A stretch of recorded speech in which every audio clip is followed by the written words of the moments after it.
মজাদার সুস্বাদু লজিয়া মাছ রান্নার রেসিপি আজকে আমি আপনাদের সাথে শেয়ার করব। প্রথমে এই সরিষার তেলের মধ্যে আমি পেঁয়াজ আর রসুন ভাজা ভাজা করে নিয়েছি। আর এই লজিয়া মাছের মধ্যে আমি রসুন বাটা, পেঁয়াজ বাটা, হলুদ, মরিচ, সামান্য পরিমাণ গরম মশলা মাখিয়ে রেখে দিয়েছিলাম। এখন আমি ওই গরম তেলের মধ্যে লজিয়া মাছটি দিয়ে দিব। তার সাথে কুচি কুচি ছোট ছোট করে একটু বেগুন দিয়ে দিব, কারণ লজিয়া মাছের সাথে বেগুনের কম্বিনেশন যে এত দুর্দান্ত, এত মজা, এত সুস্বাদু, যারা এভাবে রান্না করে খেয়েছেন একমাত্র তারাই বুঝবেন। আমি সামান্য পরিমাণে পানি দিয়েছি, কারণ লটিয়া মাছ থেকে অটোমেটিক পানি বের হয়, ওইটাতে অত বেশি পানি দিতে হয় না। আর যেহেতু মাছ ভেঙে যাওয়ার সম্ভাবনা থাকে, তাই অত বেশি নাড়ানো যাবে না।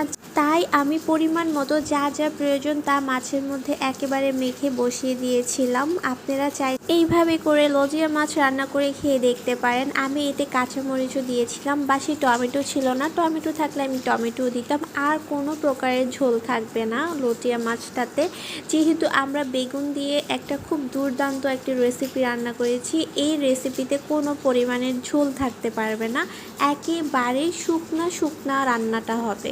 এইভাবে করে রান্না করে খাবেন, আপনাদের থেকে অসাধারণ মজা লাগবে। রান্নাটা কিন্তু দেখতে অনেক বেশি সুন্দর লাগছে আর খেতেও অসাধারণ মজা হয়েছিল। সবাইকে আসসালামু আলাইকুম।